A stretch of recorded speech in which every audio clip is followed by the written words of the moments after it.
9. Rashawn Gaston Anderson. Just 6 days after being bailed out of jail by the Bail Project in 2021, Rashawn Gaston Anderson was back in custody for shooting a Las Vegas waiter during an after-hours robbery. Gaston Anderson, who was later described as a transient who suffered from schizophrenia and had 3 felony convictions under his belt at the time, had been arrested the previous month on a gun charge.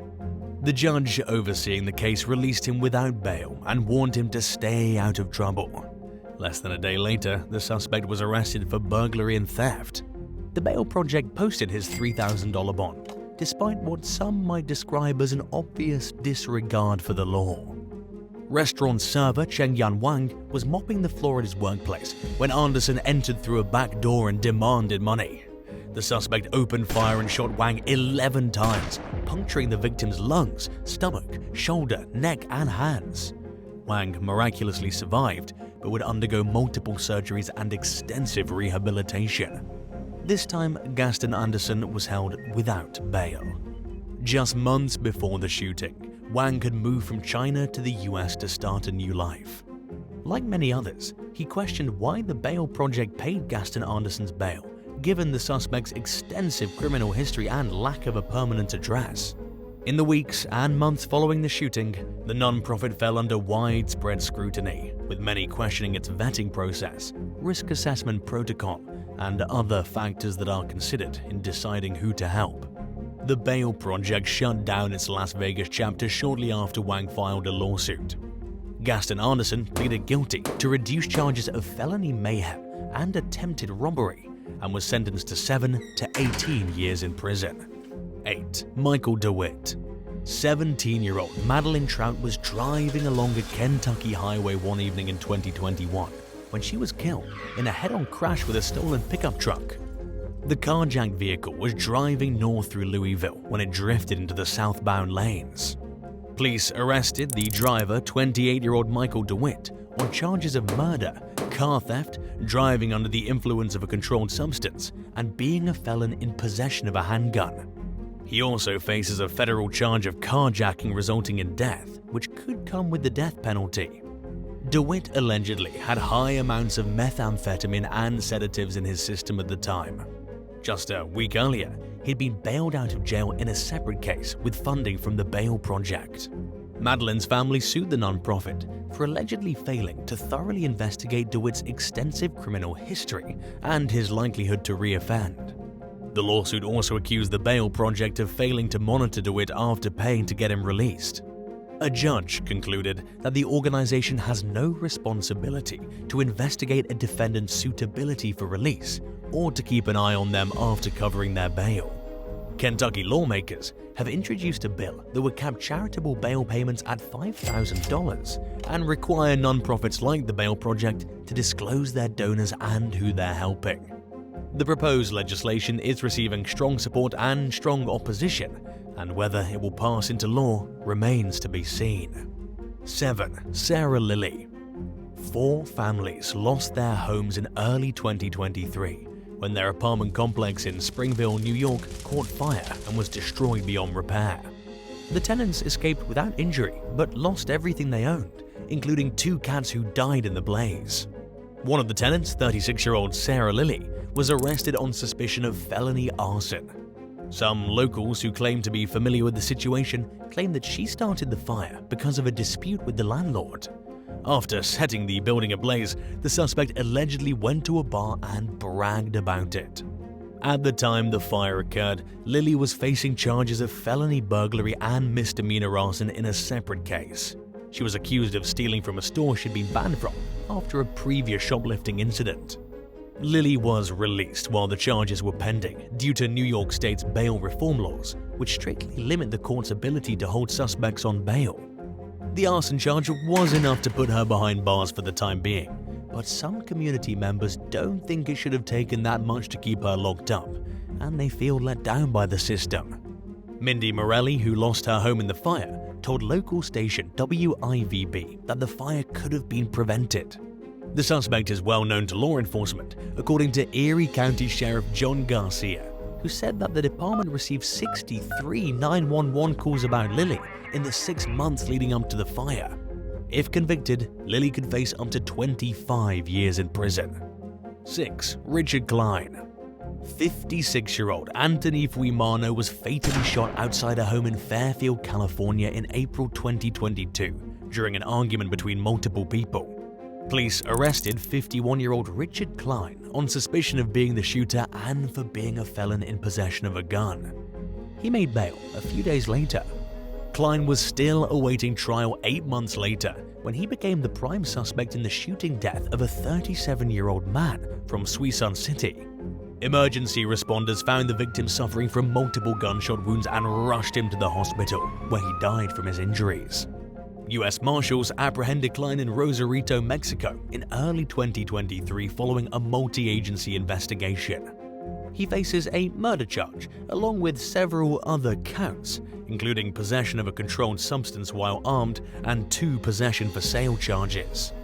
Shortly after his arrest, authorities said that Klein will most likely face additional felonies. If convicted of the first murder, he could face 25 years to life. Detectives told the press that the investigation is ongoing and asked members of the public to come forward with information about the case. 5. Valentine Gomez. One morning in early 2023, someone stole a running vehicle from the driveway of a home in Moses Lake, Washington. The owner told police that he started the car to warm it up, and the next thing he knew, someone took off with it, hitting a fence as they sped away. An officer spotted the Suzuki SX4 and attempted to pull it over, but the driver blew through a red light and fled at more than 70 miles per hour. Because Washington state law prohibits police from engaging in high-speed chases unless a driver is suspected of a DUI or violent crime, the officer declined to pursue the vehicle. A little while later, another cop saw the car flying down a highway at speeds of over 100 miles per hour. It wasn't until a third officer spotted the vehicle parked outside a local residence that law enforcement had an opportunity to take the suspect into custody. According to others who were in the home at the time, 34-year-old Valentine Gomez had entered the residence carrying a backpack and a rifle and had tried hiding under the bed when the police arrived. When an officer asked Gomez if he was a convicted felon and how many felony convictions he had on his record, he reportedly told them he'd lost count and admitted to being out on bail at the time for stealing another car. He had 10 felony convictions on his record and may soon be adding more to the list. Gomez faces charges of auto theft, felony eluding, hit and run, and unlawful possession of a firearm. 4. Gregory Guilfoyle. Just days before Christmas in 2022, 31-year-old Gregory Guilfoyle allegedly shot his wife and a sheriff's deputy in Brookville, Indiana. Deputy Aaron Bowers was wearing body armor at the time and was uninjured.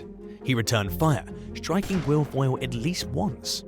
He was rendered a paraplegic with limited use of one arm and spent a long time in the hospital, according to Franklin County Sheriff Peter Cates. During that time, the people overseeing Guilfoyle's case lost track of the suspect. The day after the shooting, the court issued a warrant for the suspect's arrest for 2 counts of attempted murder, followed by an order for no bail a few days later. A week later, Guilfoyle's defense attorney, Judson McMillan, appeared in court on his behalf.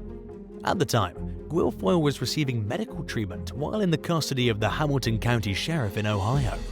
He waived his extradition hearing, but was still waiting to be taken back to Indiana 2 days later.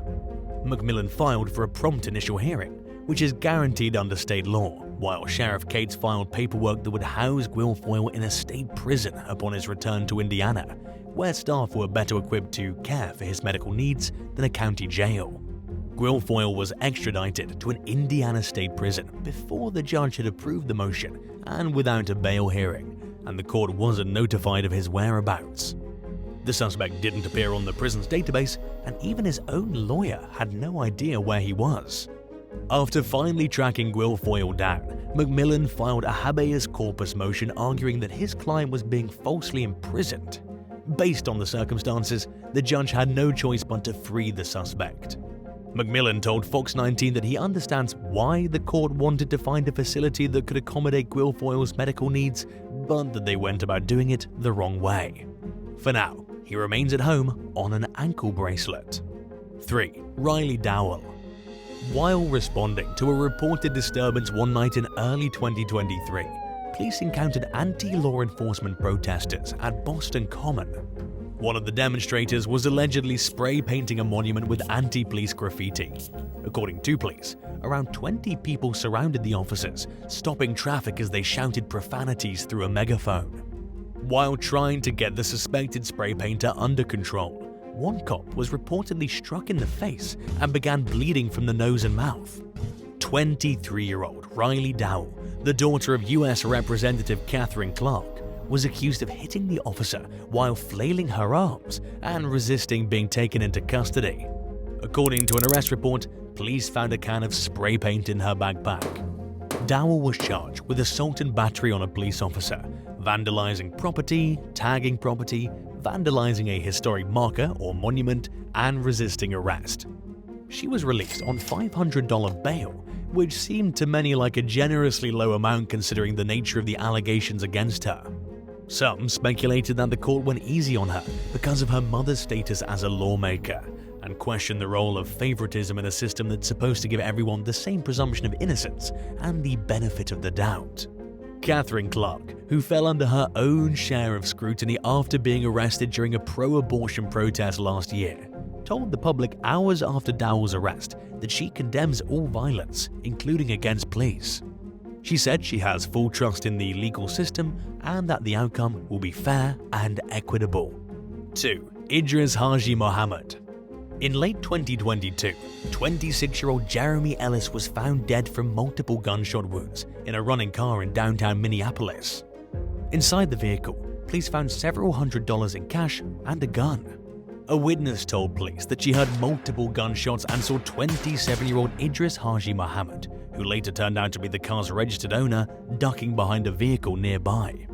She said Harji Mohammed followed her into her apartment building and rode in the elevator with her to her floor.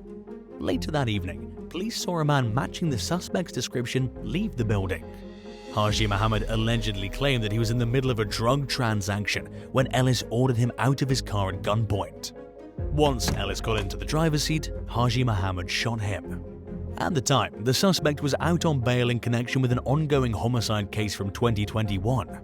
He's accused of chasing a man down and shooting him 5 times in the head, execution style. Harji Mohammed came up with the $1 million bail to secure his release, only to be accused of striking again. 1. Travis Lang. One night in 2021, 24-year-old Dylan McGinnis accompanied his friend to a drug deal in Indianapolis. During a disagreement over money, the dealer shot 9 bullets into the victim's car, killing McGinnis and injuring his friend. The alleged shooter, 23-year-old Travis Lang, was out on bond for a separate case at the time of the murder. Earlier that year, he was held on charges of cocaine possession and felony counts of breaking and entering, resisting arrest, and burglary. He bonded out with help from a nonprofit called The Bail Project, which covered a portion of his $5,650 bail, while his family came on with the rest. Dylan's mother, Nikki Sterling, was shocked to learn that the Bail Project helps people who are accused of serious felonies. Since her son's death, she's campaigned for the passing of a state bill that would limit how often bail charities can help defendants, ban them from receiving taxpayer dollars, and cap bail payments at $2,000. In late 2021, the Marion County Superior Court withdrew its support for the organization. Sterling believes it would be appropriate for lawmakers to intervene after what she described as a lack of initiative by the Bail Project to implement changes in who it's willing to help.